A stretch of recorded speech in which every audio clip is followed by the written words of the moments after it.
Welcome to another edition of All Octaves with me, Val Kleinhans, where we chat music, whether it's with the fans who love it or the musicians who make it. Today, we're talking with a group of musicians who make it. Red Cape in California.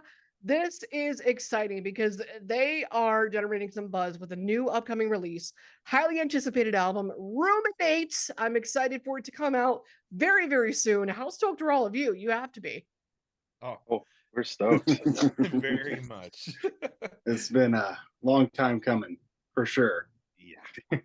Yeah, definitely want to talk about that process and everything we need to know about that. But I figured the beginning is as good a place as any to start. So how, for anybody that doesn't really know you, how did you all meet?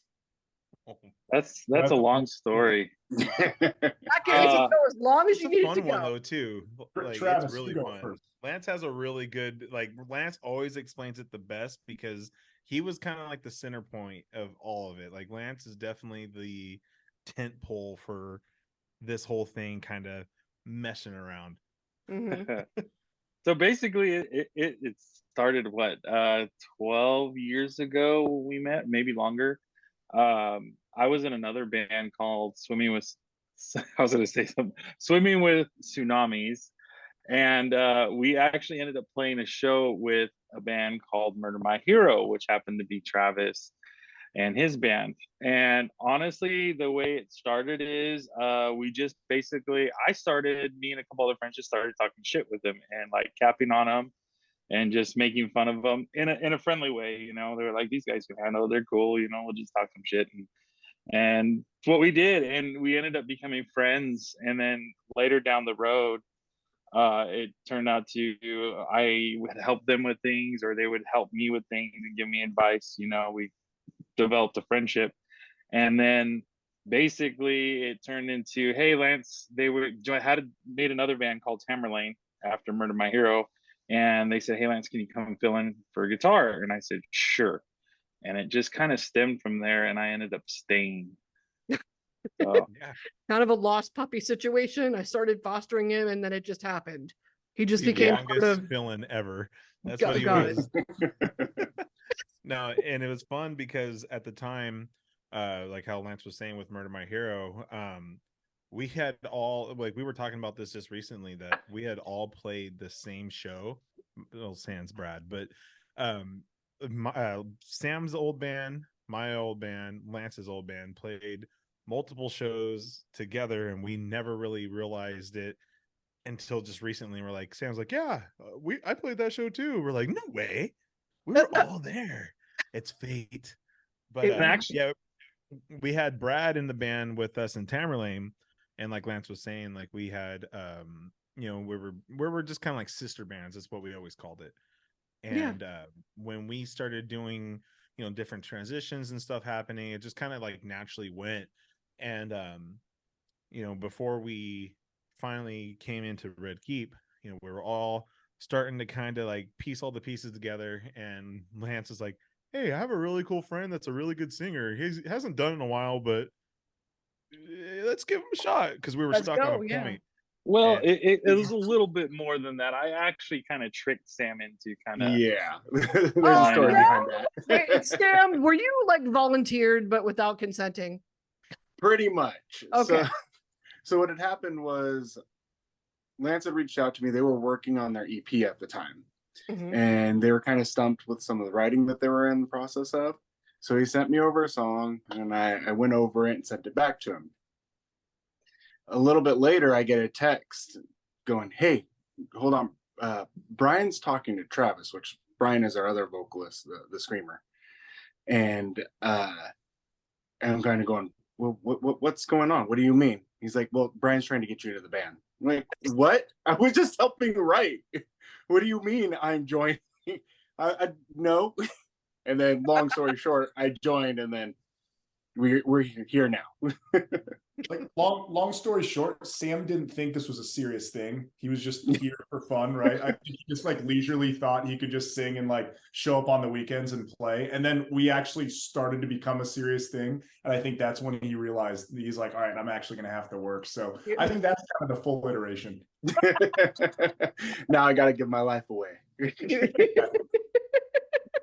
Well, I mean, you've obviously been enjoying it since. You're still part of it. All of you work together well. I can just see that with, across social media, across YouTube. We were talking a little bit before we started recording here about Bay Area, and you're mentioning other bands, you're mentioning a little bit about the Bay Area scene. I'm assuming, I was curious to hear if it is as close as I imagine it in my head, because when I hear Bay Area, I think Machine Head, I think Death Angel, I think, thrash, essentially the birthplace of thrash. It's everywhere. Is it still as close knit today as I imagine that it was then? Is that still the vibe today?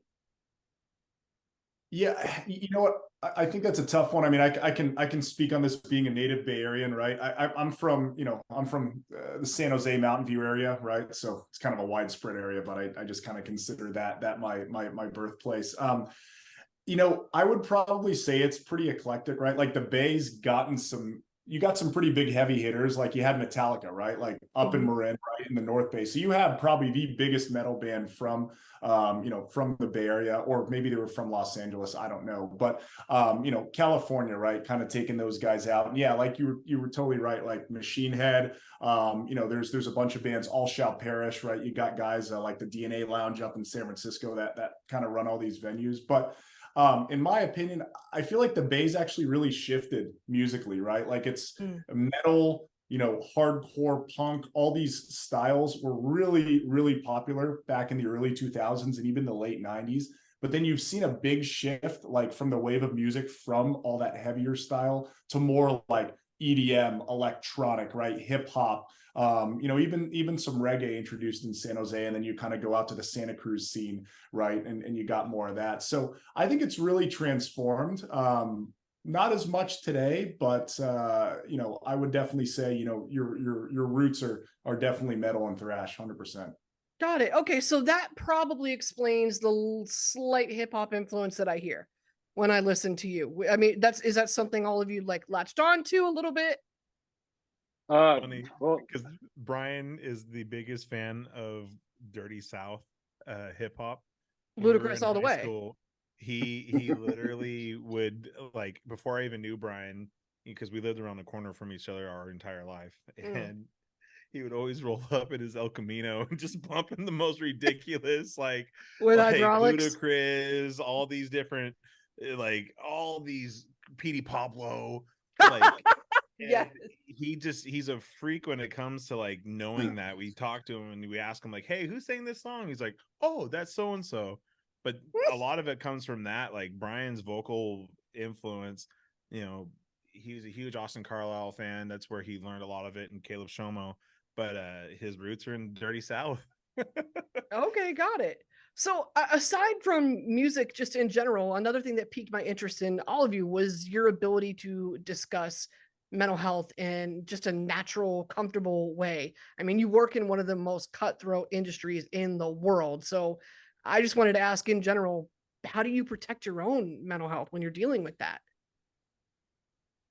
Well, that's a good question. I mean, honestly, it's always hard. I mean, mental health is a big thing. I deal with it, my family and things like that. But it's for me personally, it's like they say, idle hands is the devil's playpen. So if I keep busy, I feel like that's like my saving grace. The busier you keep, especially with something you love, like me with music and passion with music, it keeps my mind sane. And no one's perfect. I mean, don't trust me. I've gotten crazy. Not crazy, but had my moments. But I think with all of us, that's what's really good about music, is like kind of bringing it into music again. Is music saves lives, and that's real, and it does for us. It keeps us sane. Yeah, That's my big thing.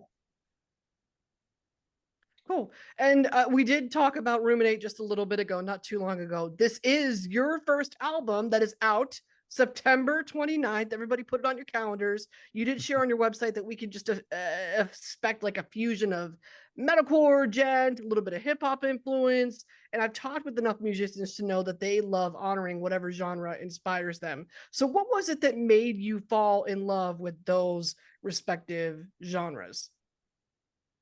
Oh, these are good questions, by the way. Good question. They are, man. They're making me think. Might have done this a few times. No, Come back to us and we'll have an answer for you tomorrow. No, I appreciate it. no, We'll see you. no.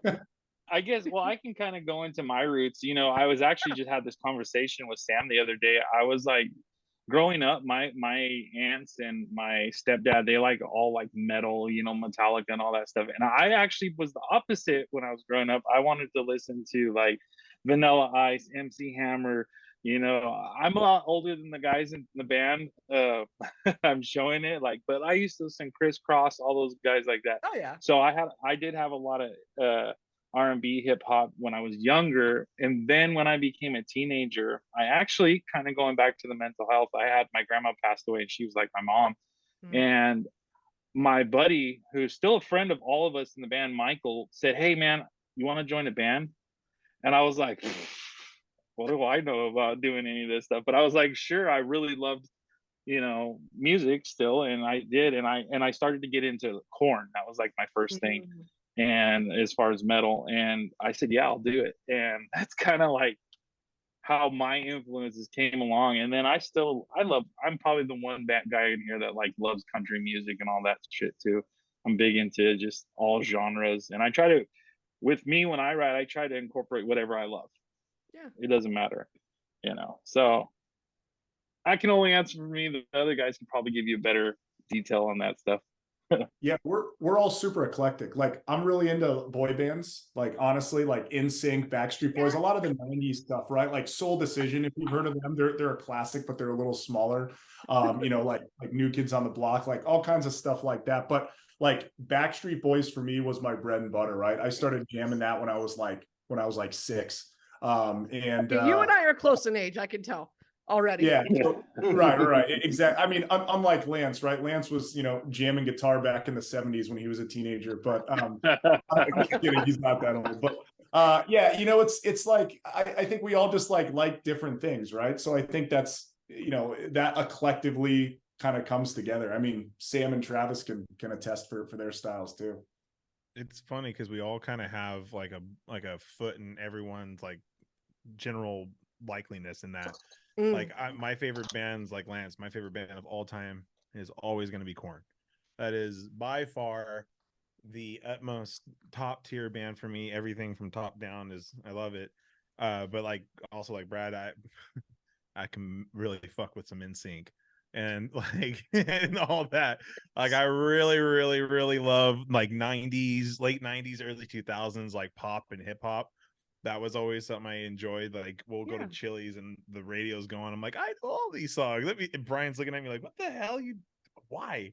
Ja Rule, Ashanti, Nelly. Oh yeah. Oh, all that. Oh, dude, I love Nelly. Nelly is one of my favorite. Sure. Like all those were so fun. But yeah, that's like why we always like, you never see us really fighting over the aux cord when we're going anywhere. Oh, like, good. We all kind of just, yeah, here you go. That breaks up bands. Those fights get intense. Oh, it does. It does. It puts a little tie between me and my wife. I think Sam was the most metal of all the metalists of all of us. I don't know, dude. You might be surprised because like I got my start on country when I was really young. My first time really going into the rock realm was my cousin trying to get me to listen to it. And he put on one of the local radio stations. I'm going, why are you listening to old people music? Like, at the time I'm like 10. I didn't know any better. And then just a few years later, I started going into like Linkin Park and Slipknot, and then just, you know, going down that slide entirely. But overall, it's just, I listened to so many different genres and styles that it kind of just grew from there. Yeah, new metal caught our attention when it came out. I mean, there was nothing else like it on the radio. The Freak on a Leash video, there was nothing like that on TV. I mean, that's still one of the best. Yeah, I've never seen any. I mean, you all remember the first time we've seen that. What do you guys think that you do to stand out as a band? Man, these are really good questions.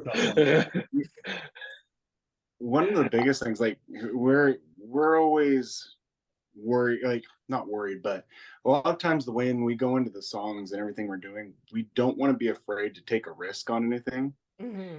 because we like so many different things that we don't see a reason to stop ourselves from trying all these different things. And if somebody doesn't dig it, oh well, maybe that song wasn't for them. Yeah. We still like it because you have to like your own music first before you can expect other people to like it at the same time. Yeah. Well, let's jump right into the new album too, because I know we're super stoked for that. What challenges, if any, did you face during the process of making it or promoting it? We had no challenges whatsoever. It was easy, smooth sailing, right? Like the album basically Logistics. produced. Yeah. He is such a liar. I don't know. Logistics, Majority's kind of speaking otherwise logistics. here. No, You know what? it wrote itself. Simple. Honestly, the biggest challenge we had for us was probably time. Okay. It was the biggest challenge for us was time because everybody has day jobs in this band. Everybody's got families Got it. and kids even, and so time was a thing. And then plus we did work with Dan Gailey from Phineas and Fit for King to produce this album, and he has it's a time thing with him too. So I think that was like the biggest hurdle was time. Okay. I would say. Now, what was your other part of the question? I got lost in it. That was essentially it. What challenges were there, if any? It sounds like coordinating schedules was the biggest one. It wasn't maybe that you were necessarily up against a deadline. It was just getting everybody together. Yeah, That's that was 100%. probably the biggest was time. Yeah. Yeah. And I'll even go back to that former question, right? Like what differentiates us, right? Just because I was thinking about that, right? And even with the album itself, right? Like I think kind of based on what we were talking about, the eclecticness of all the styles of music that we all play, I think show on the albums, right? Like the hip hop, the metal, the new metal, the rock, like everything, right? I think we try to incorporate all that. So I would say that's like a huge differentiator. And then for us too, when we're actually putting out content online, we try to always have a visualizer for every single piece of content that we do, right? Like we don't want to leave any stone unturned. So there's always going to be something to view. There's always going to be something to keep the audience engaged, whether that be online or at a show. We also like to put on a really fun live in-person show. So don't want to give away any of our secrets, but if you have any questions or any reservations, come see us live at a show and we'll show you. You'll prove it. That kind of leads into what else I was going to ask as well. Talk to me about the process of promoting Ruminate, because you've been hitting it hard. I see it on the socials, and that's probably the easiest way, if not maybe the only way, to do it anymore. What was the process of rolling out the album like, and the way you wanted to do it? Well, that's a good Sam and really Travis question. Yeah. Yeah, that's what I was gonna say. Travis, do you want to start or do you want me to start? Yeah, I was gonna say. So for the most part, over the time, like throughout this whole process, like Lance and Sam have been friends forever and whatnot too, and throughout this entire time from like the EP to now, it's like me and Sam had to get to know each other really, really quick, and he's like family to me now. But it's been really awesome to see like the development on like both of our sides of figuring out how the hell do we navigate in this world that is so full of so much, especially from a town that doesn't really have a whole hell of a lot of scene around us. We didn't have a whole lot of places to play and whatnot. That surprises me to hear. Right? it's crazy, but like, seeing Sam is a really good numbers guy. Sam has always been really good, but Sam's also the type of dude that will sit back and go, okay, let me see how this works. So over the time we started shifting and kind of figuring out what works, and Sam would be like, I had this idea. And then Sam would throw an idea, and then I'd be like, let me get my camera and we'll figure it out and we'll shoot it. And Sam basically, I like to say like Sam's like the brain of that social media part of it.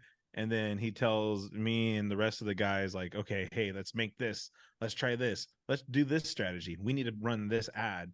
And we kind of like A and B so many different things. And it's been really cool to really see how much like we've learned over the time. And I used to work with a drum company doing social media as well. So I kind of had that experience with SJC, just really like, okay, whoa, like this is a lot.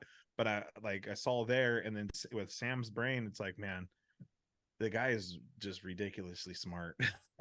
He's really good at this stuff. And I don't know about that. You need to calm down. I know Sam's just like, oh, bud. No, but no, Sam is really an amazing brain when it comes to figuring out, like, because for the most part, none of us are social media people. Like, none of us really get behind the camera and do a lot of that stuff. Like, so when Sam started tackling that and everything else, we've really started seeing a lot of growth go from there.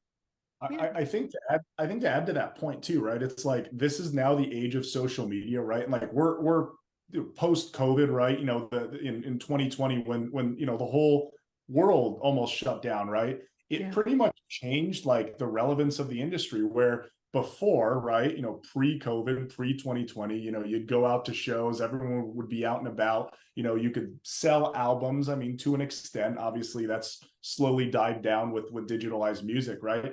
But then you get into social media, right? Or 2020 hit, everyone stayed at home. What's the one source that they all had to view music and to see bands, right? Social media, right? So I think what we've tried to do is we've like taken a look at that, and we've said, all right, well, here's the avenue to get people to see us, right? Social media. So how can we increase that avenue, right? So through the use of videos, visualizers, right? You know, releasing music, making consistent posts, just anything visual, right? And I think that's kind of our main goal now, is to really tackle that social media game and gain the following and the propensity and the outreach, right? Because you can get crazy outreach overnight on social media versus, you know, doing a tour across the country, and, you know, maybe you'll have 100 to 200 people, you know, see you and come out, versus social media where you can get tens of thousands of views even overnight, right? If you do the right things. So I think that's a big strategy for us too.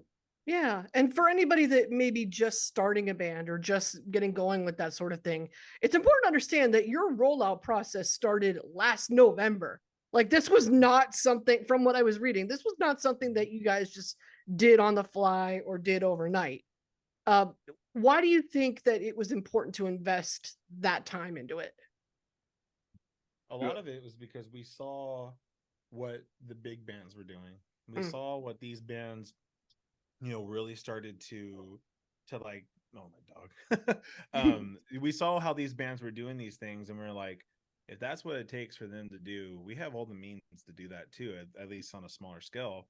And it's like, you know, let's do what they're doing. If it makes sense for them, why wouldn't it not make sense for us? You know, that's a lot of that what it came from, for sure. Yeah. Here's a little game that I kind of want to play. Just one little game. Fill in the blank. We know how this works. The first song you should listen to from Ruminate is, and you can throw whatever answer you want in there. Out for Blood. Out for Blood. Okay. That was an easy one for Lance. Yeah. That is my favorite song on the album.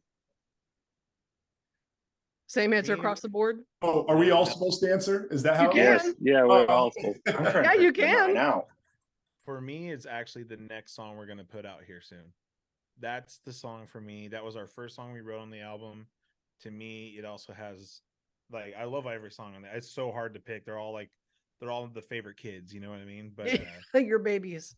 But for sure, for me, is Dream Diary. I love Dream Diary a lot, just because I love the story. I love the song itself. It's fun to play, and plus the journey that song took. And I don't know, I'm a little sentimental with it because it was the first one we wrote for the album, and it kind of set the tone for what we were going to do moving forward. And it was like, ooh, that was fun. But Out for Blood is also pretty high up there. It's the hardest song to play, for sure. Yeah. Sam, what's yours? Because Mine's I have a a different one. toss-up between Dream Diary, because Dream Diary has, for me, obviously, it's a very personal song. And like, I love that song. But another one, and I'm curious to see how it goes over, but would be Faith's Edge. Oh, I love Faith's Edge too. So those two songs, like, I love both of those songs, and it's hard to pick between them.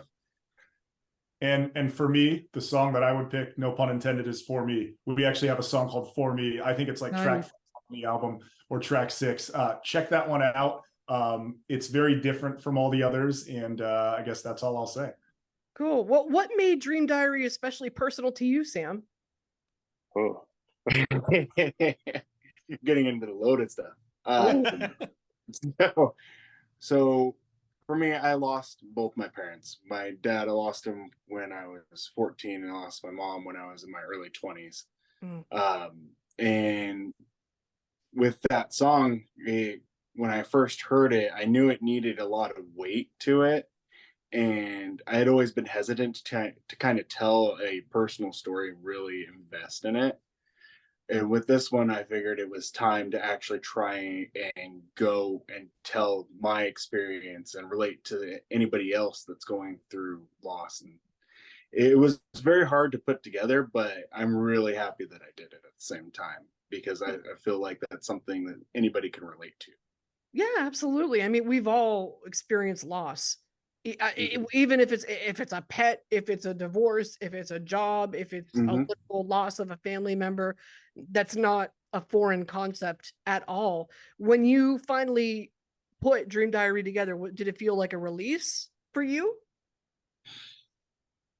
Yeah. When we finally got to that end part and actually hearing it all together with all the parts, it was a bit of a cathartic moment to have that kind of out there and get to experience. Because I'll catch myself even sometimes, because I listen to the album all the time regularly, and I'll get to that song and I'll sit there. If I'm not focused on fixating on like the small imperfections and stuff like that, and I'm just experiencing the song, that's when I have that moment of like, whoa, the emotion washes over me again.